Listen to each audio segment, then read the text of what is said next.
Nasyon. Una, pagpapairal ng good conduct time allowance para sa inyo. Palakpakan niyo po.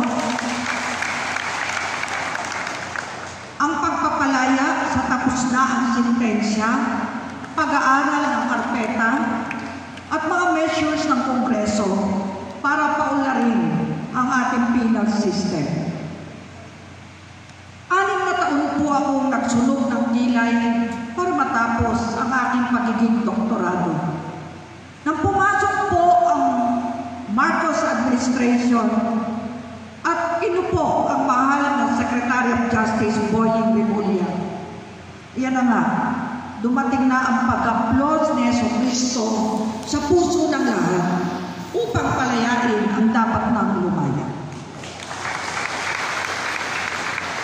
At bagaman nasa law enforcement ang ating Bucor Director, si General Gregorio Pio Katapang, ramdam natin na siya'y may awa, siya'y may pagpapatawad, pagkalina sa inyong lahat.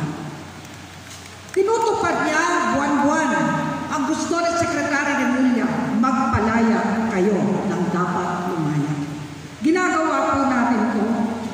Let's give a warm applause to Secretary General Katapang.